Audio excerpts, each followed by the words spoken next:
Whether the team has given us the ultimate high or the blues, we'll cover it all here on Commander Nightly News. I, of course, am your host, Louie T. Thank you for joining me. Let's get to tonight's lead story. The disrespect is real, and we've talked about it all off season. And you know what? This latest blow to us as a fan base, I think is warranted. All right. And when I say the disrespect is real, you could look at it in one of two ways. And I think you should look at it from both perspectives. One, the disrespect is real in the sense that we can't catch a break. Whether it's Carson Wentz stinks, he's been on 3 different teams in 3 years, he's garbage, you can't win with Carson Wentz, and Washington will soon find out. Or Ron Rivera isn't a good coach, he stinks, he's only had 3 winning seasons in 12 years, or whatever the case may be, and so this team can't win. Obviously, he's only won 14 games in 2 years, and this, that, and the third, and Washington, there's no way they can win. And, you know, we could go on and on with the list of different things that have been said about us as an organization, rightfully most of it, you know, and deserved.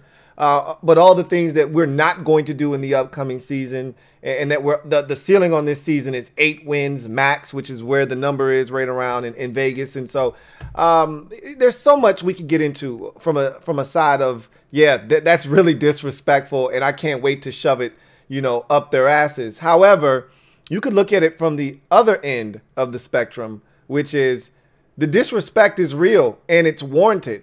And this particular study here that was done by Emory Marketing, which is a prestigious college, Emory College, one of their professors did a study, you know, essentially taking the 32 fan bases in the NFL and ranking them. And we came in 32nd, dead last on that list. And let's first of all understand that we are in a bubble, us as fans. You know, our fandom is extremely high, and, you know, we expect everyone to feel the way that we feel, and that's not the case. And whether you are on Facebook in a Redskins or Washington Commanders or Washington football team group, or you're on social media and you see a lot of outpouring of support for the team, the proof is in the pudding. The proof is in the games on Sunday when the stadium is half filled, and the people that are there, that half of them are rooting for the other team. Okay, the proof is in the pudding when you look at the game on television and you look at the stadium and you see a bunch of empty seats. Or you see the opposition coming in, filling up the stadium and taking over, and their fans are much louder than ours. The proof is there. It's in your face, whether you want to acknowledge it or not. A lot has changed. When this team went from Redskins to Washington football team, half of the fan base died. The half that was left, okay? First of all, losing for the better part of 20 years is going to kill off a lot of the fan base anyway, especially when you attach it to an owner that makes it easy to walk away with no regrets. Because you could be a losing franchise and still support the team if your team does it the right way, and they just haven't had success. You see it in sports all the time. Organizations that struggle, but their fan base remains loyal, and they're very profitable. You know, you look at teams like the Cubs. The Cubs didn't win shit for many, many years. They won the World Series about a decade ago or so. But before that, there was a curse, right? They couldn't win a World Series. Same with the Red Sox. You know, back until 2004 when they won the World Series, it was a curse. You know, these teams couldn't win, but they had loyal fan bases. Why? Because they did it the right way. And when you look at our organization, we don't do it the right way. Daniel Snyder is the antithesis of doing it the right way. And so it's easy for fans to say, until Daniel Snyder is gone, we're never going to win. So I don't need to invest time in this organization, in this team. And I've talked about wasting 3 hours of your life on Sundays that you can't get back. And if you've got something better to do with your time, by all means, knock yourself out. And that is apparent on Sundays when fans choose not to go to these games. You look at the ratings at home. You can say, well, fans are at home watching. The ratings aren't what they used to be locally. Okay, everything has changed with this organization. And then on top of that, that's just the losing, okay? That's just from losing. That's just from hiring Steve Spurrier and Jay Gruden and Jim Zorn. That's from that happening, okay? That's not because of now the team is named the Commanders. The loyal fans that remained through all of the things that have gone on over the previous 18, 19 years before the name changed, half of that group died when the name was, Redskin name was removed. And so, yeah, I think the fandom of this organization is at an all-time low. And if you can't acknowledge that, I think that you're in denial. But that doesn't mean that our voice doesn't matter, the ones that are still here. It doesn't mean that our voice doesn't matter or that it doesn't resonate. And again, I've always said this, no matter what anybody else is doing, as long as you know that you continue to support, it'll make it that much sweeter when we win. Okay? It'll be sweet for someone that has been waffling, that's in and they're out. And when we're up, they're up. When we're down, they're out. But they'll be excited if we win, but they won't be as excited as we are because we've been through it all. We've been through the ringer. We've been drugged through the mud. I talked last night about catching strays. We do all of those things and we're still here supporting through name change and all. So the disrespect is real. There's only one way to solve it. Win. We've talked about this. We can bitch and complain, moan all we want. Winning cures all. You want the disrespect to stop? Win. Otherwise, just take the disrespect, shut your mouth, and keep it pushing. Anyway, in other news, we heard from several people over the last couple of days, a ton of players in the media scrum in the locker room. Remember, the media is now allowed into the locker room. So heard from Jahan Dotson, heard from Curtis Samuel, heard from Terry McLaurin, heard from Antonio Gibson, heard from Kendall Fuller, heard from Jonathan Allen, heard from a ton of players, Jeremy Reeves, in the locker room. So I'll give you a quick synopsis of what was said that was, important with those guys speaking. Also heard from the coordinators today.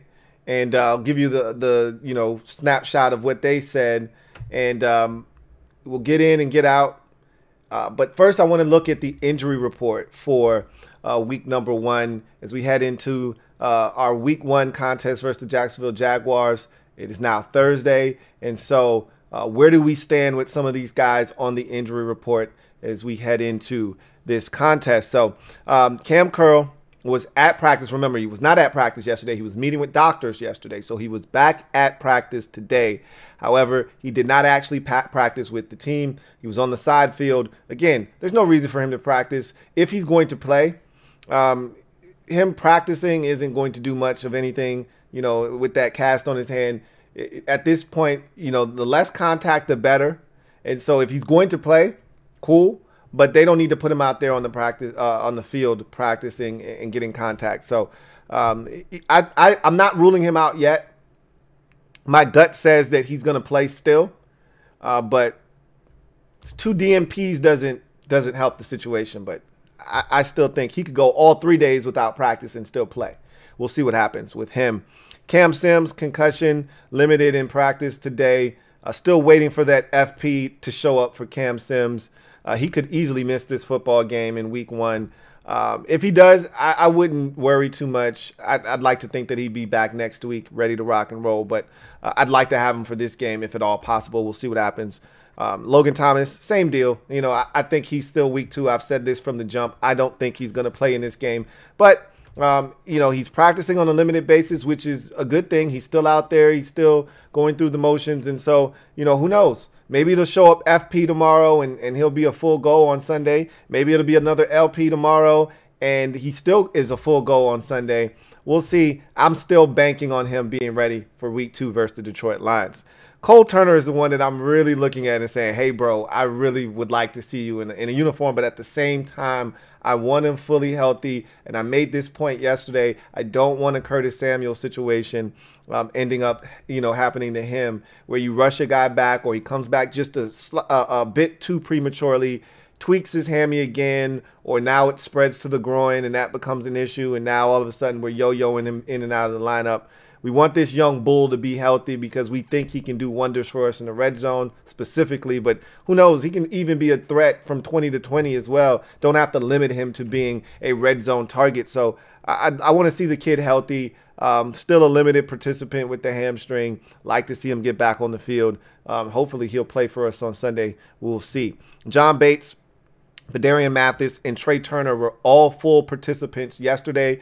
All full participants today, so the likelihood is that those guys are trending towards playing. So I'm not really too concerned about Bates, Phidarian Mathis, or Trey Turner, which is a good thing. And if Turner is in fact healthy, which it seems he's healthy with that quad injury now, we will have all 5 of our offensive linemen in tow, ready to go week 1 versus Jacksonville. And it'll be the first time we've seen all 5 of them on the field at the same time, but it'll be also good to see having the 5 guys that we think are going to be protecting Carson Wentz and hopefully opening up holes in the run game all season long on the field, ready to go in week number 1. Now on the Jacksonville front, again, it's not really much here to see. Fatu Kasi, their defensive tackle that they signed in the free agency period, is limited with a calf.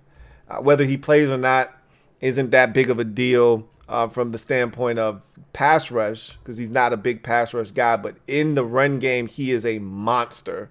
And so it would help greatly if he does not play from a running game standpoint. He is a load of a man to move in the middle. And so it'd be nice if he didn't play, but look, they're relatively healthy. He's limited the first 2 days. I think he's going to play. So we'll see. We'll keep an eye on the one guy that they have on the injury report. So really quickly, I want to talk about the media scrum in the locker room with the players. There were a couple of guys that stood out to me in what they were saying, specifically Antonio Gibson, who was very candid with the media for about 6 minutes or so. He pretty much talked about how he heard about, because this is the first time we've heard from him since the news of Brian Robinson being shot.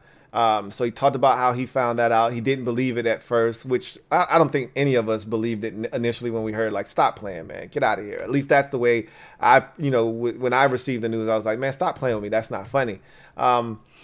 But he talked about how he found out and what his emotions were then.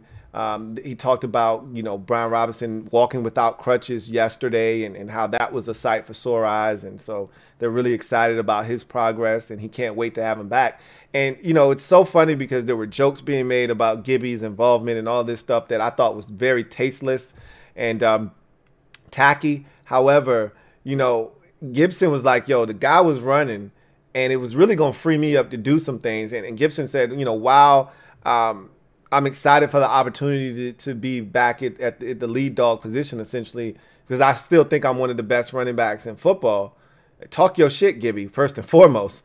He said, I was excited to get an opportunity to run back kicks. He says, I've been wanting to do that since I got here. I thought that's part of the reason why they drafted me. And, once I became the lead back, it's hard to do both. You run back a kickoff and now you're in the huddle. It's that shit just doesn't mesh together. So he's like, I was really looking forward to doing that, and hopefully I'll get a chance to do it this year. So what he's essentially saying is, I can't wait till Brian Robinson gets back because I'm going to be involved no matter what. I may not be getting the football from a running back perspective 21 times in a game, but I'm going to get it still, anywhere from 7 to 12 times as a running back, more likely than not. I'm still going to catch the football out of the backfield anywhere from 5 to 8 times, and I'm still going to return kickoffs, anywhere from 2 to 3 times a game, So I'm going to get my touches regardless.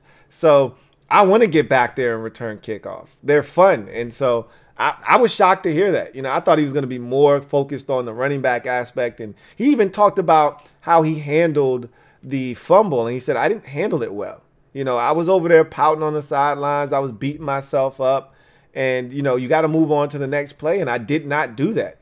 I was really in my feelings. And you could tell, we saw it on the sidelines. Visually, you could see he was shaken up by the fumble. He really didn't want to talk to anybody. Guys were coming and trying to pick him up, and he really didn't want to hear it. And so he talked about not handling that well. And so, that's really candid from Gibby. You really don't get players to open up and tell you those types of things. But, we could see it, but to hear a guy say it, that's another thing. Curtis Samuel talked about being, healthy and how he feels different and how he weighs more this year. And he thinks that has a lot to do with him being healthy. Last year, he said, I was 192 pounds. Like, I wasn't in the shape that I was supposed to be in. He's like, I'm 200 pounds now, man. Like, I'm in much better shape. I'm eating better. I'm doing the things that I'm supposed to do. And I'm just happy again. Sometimes you take football for granted.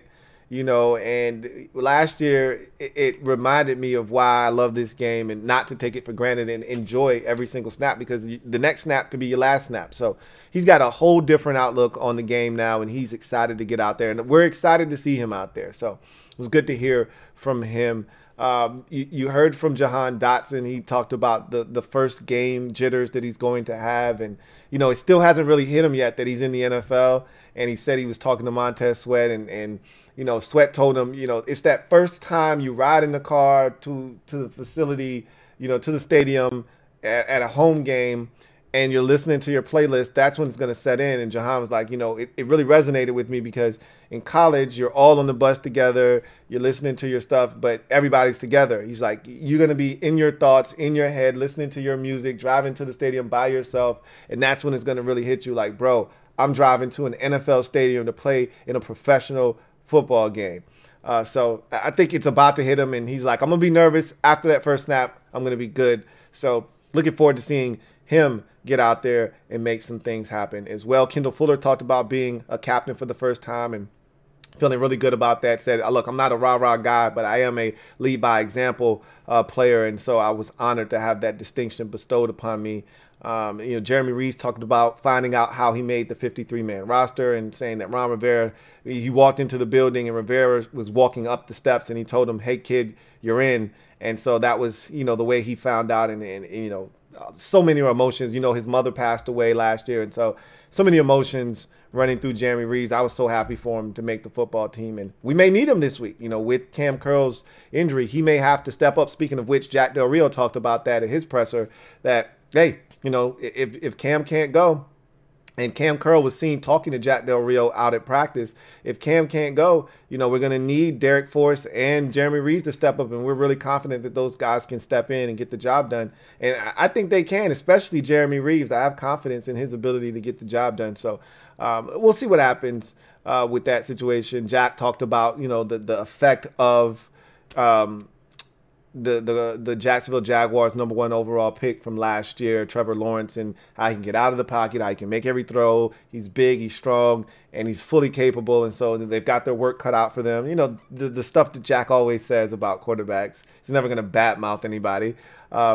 Jack, as he usually does, didn't give away anything, keeps it short and sweet. And so it's always good to hear from Jack when he's not doing the MAGA hat Jack thing. And he never does that, on the football field or in these press conferences. So you get to Scott Turner, and he talked about spreading the ball around. That's been a really big conversation this week in particular, is spreading the ball around to all these weapons. It's a good problem to have. And he's like, the problem he said balance isn't, run pass ratio. Like, everyone wants to talk about remaining balanced and running the football 51% of the time, or throwing it 51 and running it 49, or, what's your balance? What's balance to you? 55, 45, 60, 40. But he's like, that's not balance in my, definition, in my dictionary. Balance in my dictionary is getting the football to your eligible playmakers and making sure that everyone gets a touch and the right guy gets the football, And so on any given play, you can have 5 eligibles when you're throwing the football. And, in the run game, if that's working, making sure you get J.D. McKissick his, certain amount of reps and touches. Same can be said with Antonio Gibson. And whether you stick Curtis Samuel back there and get him touches that way, or you throw it to him. He's like, it's all about getting these guys involved. That's the balance I'm looking for. Not necessarily run-pass ratio, but guys touching the football. That's the balance that I'm concerned about. And I look, at the end of the day, I've been on record as saying it's not hard, it's not rocket science in this league. You get your playmakers the football in space and in positions for them to succeed. And you shouldn't go a full 2 quarters without Terry touching the ball, without Jahan touching the ball. Like, even if it's a wide receiver screen or it's a jet sweep, these guys should be involved. They're too good of playmakers to not be involved early and often in football games. So hopefully we'll see better situational awareness from Scott Turner with all these weapons that he'll have at his disposal. So from there, we transition into our next segment, Behind Enemy Lines. So we are now behind enemy lines. I'm in the bunker. I've got my commander's helmet on. I look out to see if the coast is clear. And who do I see? UCF Jaguar. Thank you for joining me here on Behind Enemy Lines. Week 1 matchup, Jaguars, Commanders. We talked before about how both of these teams are so evenly matched. It feels like the perfect Week 1 matchup. Before we get to the game this week, though, I do want to go back. I'm an NFL guy at heart, and so I am so interested and fascinated with the dynamic of Urban Meyer and the disaster that was last year. So many players have come out and talked about how bad of a situation it was last year. Trevor Lawrence talked about it. Travis Etienne said, hey, I'm glad I didn't play for Urban Meyer last year. We know about the not knowing who Aaron Donald was, the whole disaster with the kicker situation. Obviously, the debacle after the Thursday night game against Cincinnati. Just talk to me about what last year was like as a fan, and then kind of talk about moving forward from that whole ordeal. As a Commanders fan, I know what it's like to have a dysfunctional organization. And so last year was kind of next level because Urban Meyer had total control. Usually guys like him don't get full autonomy over an organization, roster control, coach, all of that stuff. That's usually designated for guys that have won Super Bowls or at least been to a Super Bowl. So just talk to me about the chaos that was last season. Man, it was really, really bad. And I know going into the 2021 season, there was a lot of hype behind the team because, look, you clean house. So you get rid of your GM, you get rid of your head coach, you're starting clean. And you also you have the #1 pick in the 2021 NFL draft. And with that pick, you're going to get Trevor Lawrence. So it's like, man, there's a lot of fun going on. And then Urban Meyer just seemed like the big fish. It was like, okay, this guy finally makes the jump to the NFL. This guy's been nothing but a winner in college, but he comes to the NFL, and now as we look back on it, he was probably the worst head coach in NFL history. He did not understand the game. It didn't look like he wanted to understand the game. And, you know, like I say to a lot of people, when you hire a head coach, you either want them being really good or really bad, because if you're in the middle, you're going to be stuck with a guy like in your situation, Jay Gruden, for way too long. And it's just, you're kind of stuck there in the middle where it's like, oh, well, this guy, look at the good things he's done. And then some of the good things he's done, okay, that probably outweighs the bad things he's done. So let's keep him around a little bit longer. But it turns out to be too long. But at least with Urban Meyer, you knew that, look, he couldn't even survive a season. And Shad Khan gives guys forever, you know, to prove himself. But he was so bad. Press conferences were so embarrassing because he didn't even know our own players' names. You know, people are shocked that he didn't know who Aaron Donald was. He doesn't even know who 99 of his own team is. Okay, like it was a terrible situation, and it looks like we kind of lucked into getting Doug Peterson. There's not, you know, a lot of circumstances where a Super Bowl winning head coach who's not ancient is out there on the open job market. It looked like Doug Peterson, he was out there ready for us, and right now we feel like we're in a really good situation with Trevor Lawrence, Doug Peterson, and just the way the roster sits right now. So one of the guys that was a holdover from last year is Trent Baalke, the GM, and there was so much made about him being retained. There was almost a lot of pressure from outward forces trying to force Shad Khan to get rid of him because there were candidates that were interested in the job, but really wasn't interested in working with Trent Baalke. So talk to me about Trent Baalke as the GM.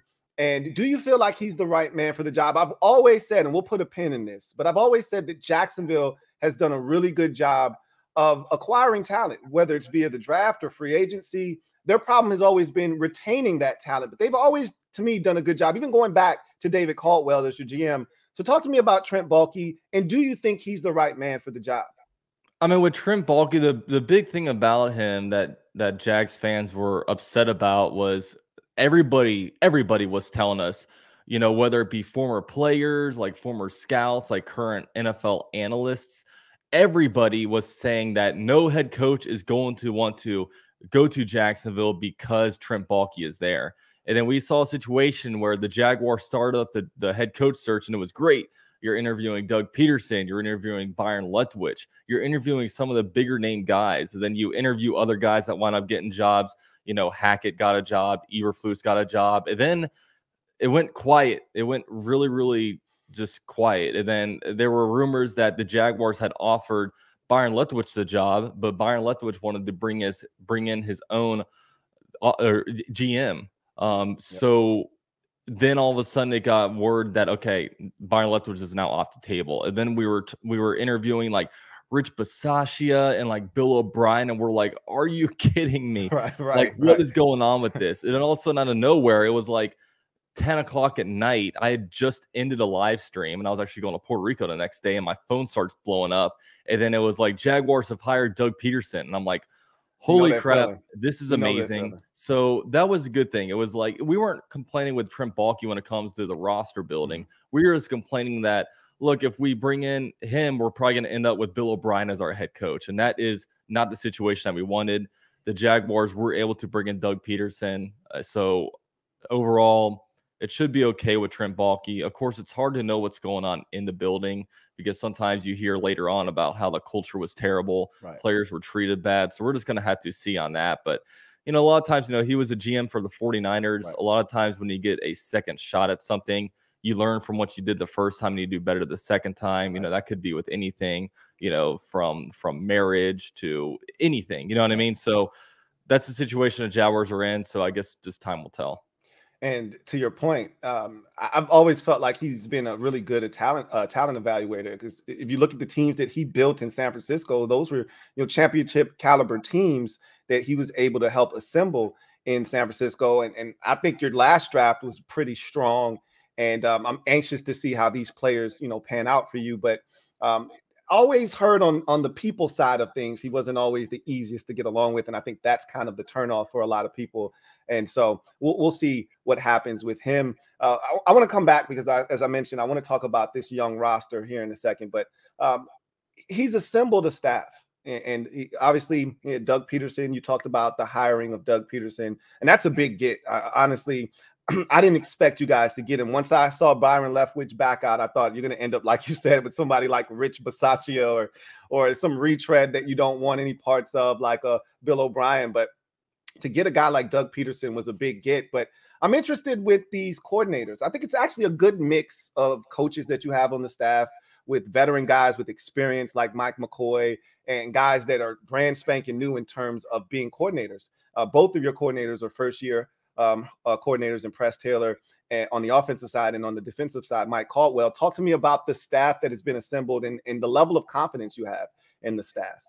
Yeah, so the Jaguars, they built their staff based on really from like a quarterback-centric approach. So Doug Peterson, former NFL quarterback, Press Taylor, the offensive coordinator, former quarterback. You got passing game coordinator Jim Bob Cooter, former quarterback. You also have Mike McCoy, quarterbacks coach, former quarterback. So you kind of see a trend there. But, on the offensive side of the ball, Press Taylor is the OC, but it does feel like Doug Peterson's offense. I mean, he's out there. He's calling plays. I think Press Taylor is going to have his footprint on stuff, but really it feels like Press Taylor is more of like a disciple of Doug Peterson, somebody that Doug Peterson's really liked and somebody that he's helped mold over the span of his NFL career. Then if he winds up becoming a head coach, it's going to be a Doug Peterson guy. Right. On the defense side of the ball, Mike Caldwell comes from the Todd Bowles tree. But how similar is he going to be to Todd Bowles? A lot of people assume that, okay, it's going to be the same exact defense as Todd Bowles, but we don't know that. Is it right? How much does he take? Does he put his own twist on it? We know that Todd Bowles is an incredible defensive mind, and now I always forget he's a head coach of the Buccaneers right now. Right. I always forget that, but He runs a really good defense over there. The Jaguars did a lot to help Mike Caldwell. I mean, after this just free agency and draft, you add a couple of first-round picks. You spend some big money on, defensive linemen, linebackers, defensive backs. So they're kind of doing everything they can for him to help make it, help him become successful on the defensive side of the ball. It's just time will tell. Of course, coordinators can be an unpopular position because if a unit does bad, we all blame the coordinator. Always. Yeah, it's always the coordinator's fault. Always. So, yeah, so we'll see over the course of the year how well these coordinators do and just the coaching staff in general. And, one of the things that's fascinating with coordinators, especially a defensive coordinator coming from a Todd Bowles tree, is how aggressive is he? Because Bowles, we know, balls to the wall, loves to bring the kitchen sink. In pressure pack situations, he loves to bring 7 and leave those corners on an island, essentially. I want to see if that same philosophy lies with Mike Caldwell. It'll be interesting to see. Obviously, you haven't seen anything in the preseason. And so I guess it'll start week 1 against Washington.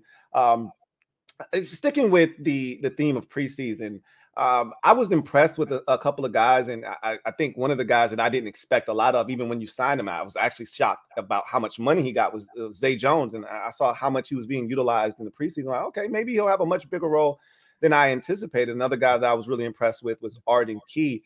Someone that I didn't really, feel like was doing a whole hell of a lot was Laviska Shenault, and while I was not shocked by the lack of production this preseason, who cares? I was shocked that he was traded because I didn't think the Jaguars were all that, loaded at receiver. So talk to me about the Laviska Shenault trade. Were you surprised that it occurred? And it seems like you found a trade partner in Carolina, because it seems like every time you're looking to wheel and deal, it ends up being with Carolina. Yeah, it's funny now. 2 of our draft picks from that 2021 draft are on Carolina now, with C.J. Henderson being the first guy over there. Right. But, I mean, Laviska Shenault, it was either he gets cut or he gets traded. I mean, Laviska Shenault, I didn't think he was a very good player. A lot of Jaguar fans didn't think so. When you looked at him, okay, he was slow. He was a disaster on punt return in the preseason. He couldn't run routes well. He had real bad separation issues. He was constantly lost in the offense from last year. I know Urban Meyer and Bevel. It's a crappy offense, but other players understood it. So why are you not understanding it? It was just a whole lot of issues. And look, there are plays that you can draw up for him. I mean, he's an extremely physical guy. He could run people over well, but I don't want to make plays specifically for Laviska Shenault, because I would rather give those plays to like Travis Etienne or, maybe another speedster like wide receiver Jamal Agnew. I like speed over power for me, especially in today's NFL. You can rely on somebody being able to run away from somebody a lot better than saying, okay, you're going to get the ball here and you're going to get 3, you're going to run over 3 people for a first down. It's just hard to rely on something like that. So Laviska Shenault was, if he didn't get traded, he was going to get cut. Big time bust. I mean, I wish him the best. And Carolina, I just don't think he has, unless he can get faster, which is hard to do, I don't see a super bright future for him. And he's not going to get faster. And I wasn't a big Laviska Shenault fan coming out of Colorado, but I said, well, maybe he will be able to carve out a niche for himself as a tough guy, yards after catch, physical guy. You don't have to be fast to be effective, but it just never materialized in the league for whatever reason. And I actually was shocked. Again, I didn't know the Jaguars had a ton of depth. Speaking of which, let's talk about the youth movement in Jacksonville. I was watching a few of your videos, one in particular where you talked about a lot of first and second year players on this Jaguars roster, and how, the season is really going to ride and depend on how these guys continue to develop. Those second year guys need to take a huge step forward. The first year guys have to show that they belong. And again, Trent Baalke has his thumbprints all over this roster now, having been here for 2 years now as the guy in charge, essentially. Talk to me about the youth movement in Jacksonville. And you just talked about 2020 draft picks, or was it 2021? Like C.J. Henderson had to be 2021, right? Yeah, actually, they're both 2020. 2020, yeah. Okay. So you talked about 2 draft picks already being traded. Like, I'm curious. I just got sidebar. C.J. Henderson, what happened there? It was so quick. It was just Urban Meyer didn't like him. He didn't like Urban Meyer, and it just and he was having this thing where he was like leaving because he had like mental health issues or something. Okay. There's stuff going on with CJ Henderson, which, you know, everyone has their own theory on it. I just think he has a little bit of maybe some depression going on with him. But, you know, he missed some time. And then when he finally came back, Urban Meyer put this man on an exercise bike like 5 yards away from where all the players were stretching. So it was basically like putting a dunce cap on him. Oh, gotcha. You know, then that made him mad. So it didn't work out too well. But the Jaguars were able to at least get a 3rd-round pick out of him. I don't know. We'll see. He didn't do very good in Carolina last year. I don't know how he does this year. It's disappointing because he has all the tools to be able to be great. It's just he wasn't able to live up to it. So I guess just we'll see. Yeah, I like Dan Arnold for whatever it's worth. But anyway, to talk to me about the youth movement in Jacksonville. Yeah, so, you know, when you're a content creator for a team like us, you know, all the analysts are going to say, okay, this team's 5-12, 6-11 or whatever. But when you're a fan, you want to find ways, how are we going to be great? You know, if they can surprise everybody out there and make a surprise playoff run, what is it going to take? And one big thing is like, look, the roster is full of 1st and 2nd year players. You know, this year, Trayvon Walker, you have Devin Lloyd, a couple of 1st-round picks. You have a rookie center with Luke Fortner starting out there.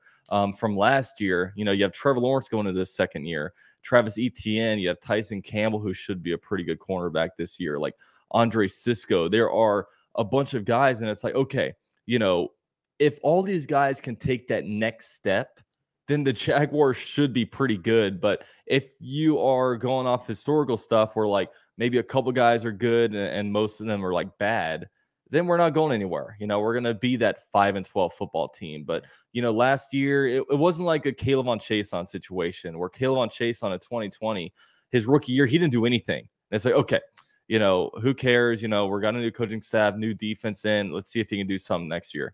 He doesn't do anything the next year. You know, this last rookie class, all of them show that they can do stuff. They all showed some really good stuff. And, you know, can they take that next step? It's really the big thing is about Trevor Lawrence, because if Trevor Lawrence can be that generational quarterback that most people thought he would be, you know, now that he has a bunch of new receivers in there, that's going to be the big thing, because there's a chance where, you know, Trevor Lawrence doesn't even have to be all that great, and he can establish himself as the best quarterback in the AFC South. Right. So that's the big thing that we're all looking for. We know Doug Peterson is good with his quarterbacks. So I'm so anxious for Sunday because I just want to start seeing it. He looked good in the preseason, but preseason is just, it's the best and worst thing ever, because you love that we have content, but it's just terrible to watch. I mean, it's you have such mixed emotions watching preseason. So, and it's amazing that my fan base in particular, the Washington Commanders fan base, they were so into the preseason that they were like treating it like it was a regular season game. They were so many takeaways that they were having, and we're going to be terrible on defense. I'm like, you can't say that after watching a preseason game. It's the worst of the worst, right? Like, you don't know if they're playing their 2s or their 3s. Half of those guys aren't even going to make the roster. It's a terrible product, as you mentioned, but it's better than nothing, right? Yeah. But the thing is, I can watch the XFL and stuff, but there's no game planning in the NFL or in the preseason. So I'm like, it's tough, man. It's a tough version of football to watch for sure. It's brutal for sure. So, all right, we transitioned to week 1. Me and you were talking about how excited we are to just actually get the season started. It feels like we've been talking about our teams for the last 10 years, you know, without an actual game that counts and matters. So, going into week 1, you've had a chance to lay your eyes on this roster throughout the training camp and into the preseason. Talk about the biggest weaknesses and strengths of this football team as you head into week 1. Yeah, I mean, the biggest weakness I think right now is the receiving core. I mean, the Jaguars went out there and spent a lot of money on Christian Kirk, and I love that signing, if I'm being honest, because last year the Jaguars wide receiver core, like most of the targets went to like Laquan Treadwell, Laviska Shenault, Taven Austin, like just all these guys that were just terrible. Right. And most of them aren't on the roster anymore. So the Jaguars had to do what they could do to go out there and get the best receiver in free agency. I don't care what you spent on him, and that's what happened. And ultimately, it kind of reset the wide receiver market. Not a lot of people were happy with that. But, Christian Kirk got a top contract, and now he's not even like a top 10 highest paid wide receiver. You go out and get him, you get like a Zay Jones, and he's been showing good in the preseason, but, that's all fine and well, but he has like 6 or 7 years of NFL experience, never eclipsed the 1,000-yard mark. So, like, how am I going to sit here and say he's a 1,000-yard receiver if he hasn't done it for 2 different teams? So that's what's going on there. So really with the receiving core, and you compare it, with both of our teams, everyone's saying Commanders and Jaguars are going to suck. But what do the Commanders have that's good? They have a good receiving core. I mean, they have Terry McLaurin, who's a great receiver. They just drafted Jahan Dotson. Even Curtis Samuel, I don't know if he's coming back in a corpse, but he'll be back. He'll be back. We'll finally be able to see him play. So just when you compare really the Jaguars receiving core around the NFL, it's not, we don't have that alpha just yet. I'm just hoping the receiving core is good enough. And now we're able to scheme some good route concepts to kind of get guys open. But, if the Jaguars do finish with that like 6-11, 7-10 record, that's going to get us in a good position to go grab a pretty good wide receiver in next year's draft. So really the receiving core is the weakest in my eyes. The strength is the defensive line. The defensive line right now is actually pretty good. You have Josh Allen, who everybody knows about. He had a double-digit sack season his rookie year, but he hasn't had that since, and that's mainly because his rookie year, there was Unique Ngakoue and Calais Campbell on that defensive line. And since then, Josh Allen has been like the only focus, so it's been easy to go after him and just scheme him out of games. And he's been able to do some stuff. He's been able to get some sacks, but he hasn't been that game wrecker. Now when you bring in a Trayvon Walker with a #1 overall pick, the guy is just a physical beast. He's got a lot to improve on. Like, he has to get some pass rushing moves. But if this guy learns to really bend the edge, he can be a real problem. And we have some good secondary pieces when it comes to, like, Arden Key has been a really good free agent signing. He's been getting pressures and sacks in all the preseason game. It's like, who the heck is this guy? And then DeJuan Smoot's been a good, a solid piece to our team. So we have a bunch of guys that can get after the pass rusher, and also some good guys like Fatu Kasi and Roy Robertson Harris to stop the run. So the defensive line, I would say, is revamped, and I think that position group is like ready to go. And I think that's why they drafted K'Lavon Chaisson, to try to give Josh Allen some help. And obviously that was a massive flop, but they get an E for effort, right? Yeah. So you look at that mix that you talked about, and that's something that does bother me a bit, is Josh Allen's ability. We saw what he did to the Bills last year, and the other Josh Allen, and you look at what Trayvon Walker looks like he could be. Watched him in that Hall of Fame game. You saw the power there. You've talked about him not necessarily having all the moves yet, but if he can develop into a guy that can put together a few more moves, he could be dangerous. That unit is going to be interesting, because Washington's offensive line has not played a single snap together all offseason. Not in training camp, not in the preseason. They haven't had all 5 starting guys take a single snap together yet as a unit. So that's going to be fascinating, that defensive line versus Washington's offensive line, as we head into this game. We were also talking off camera about the schedule. Okay. You guys have a schedule that, seems like it can be doable. Obviously, you played the AFC West, which that's a problem. Okay. But we did that last year, and that was sans, Russell Wilson. So it's even worse this year. But you do play the NFC East, and you do play your own division. So just off the strength of that, talk about the confidence that you go into this season having, looking at the schedule, because I've talked about this with our fan base. Jacksonville, Houston, they're looking at Washington on their schedule like food.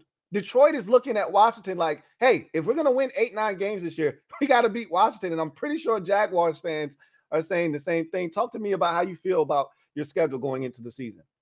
I mean, I know with the Jaguars' approach to it is like, I know with my approach, like, Jaguars aren't going to get into the playoffs with a wild card bid. They're going to get in there winning the AFC South. And luckily, everybody in the AFC South kind of plays the same opponents, except for, we have a last place schedule right now. So we're playing, the Lions, we're playing the Jets. So those are kind of a couple of advantages for us. But really, like, we're looking at the AFC South, like, we need to be able to go at least 4-2 in the AFC South. We have to start beating our own AFC South opponents. Now, AFC West is definitely a gauntlet. And NFC East is, I don't know, it's tough to project them, because we think that the Eagles and Cowboys will probably be good.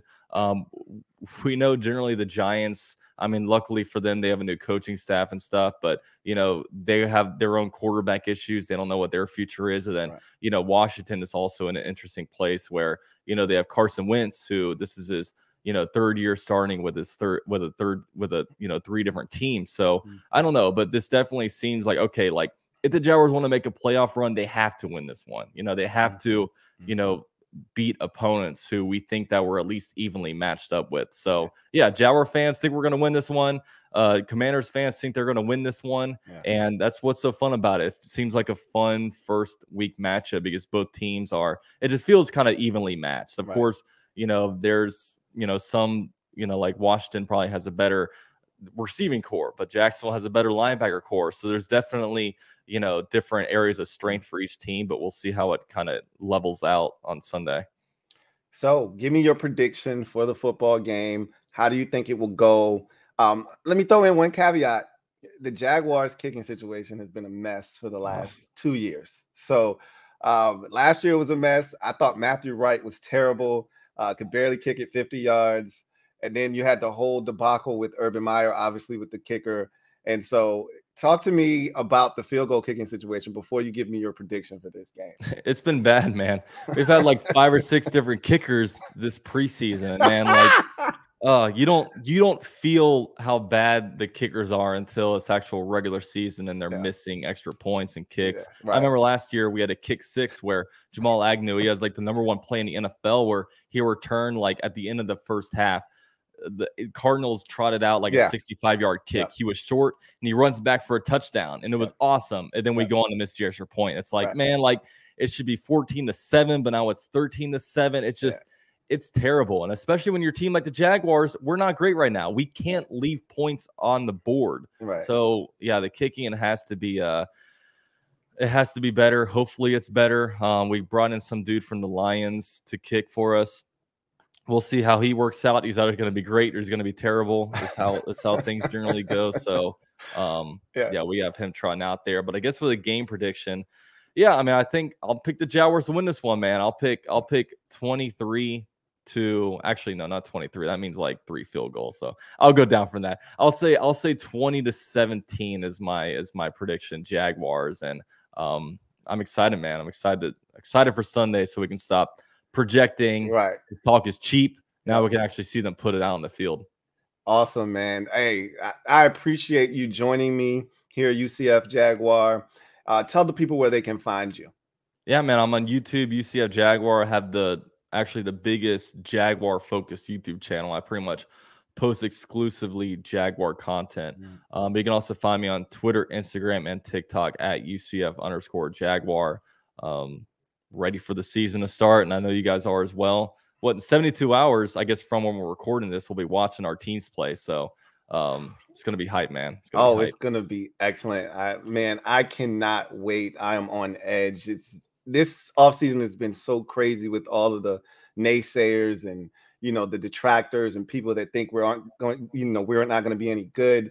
And I cannot wait for this season to start. So I really appreciate you coming on, and best of luck to the Jaguars all season long, except for week number 1 against the Commanders. UCF Jaguar, thank you so much for coming behind enemy lines. Bart Scott, can't wait. That was a great talk with my guy, UCF Jaguar. Really appreciate him coming on the program and joining us for Behind Enemy Lines. You've gotten a little bit of a look at the Jacksonville Jaguars, what to expect tomorrow. We will dive knee deep into the Jaguars, keys to the game, and how Washington can come away victorious. And so with that said, that's going to do it for me, your man, Louie T. I'll see you guys tomorrow. Enjoy the rest of your evening. Football is tonight. Understand that after tonight, the game will never be the same. We'll have football for the remainder of this year into next year, all the way up until February. Man, what a time to be alive. For me, your man, Louie T. Until next time, you guys have a good one. Take care. Here comes the diesel. Here comes the diesel. There's the snap, hand to Riggins. Good hold. He's got the first down to the 40. He's gone. The 35, the 30, the 20.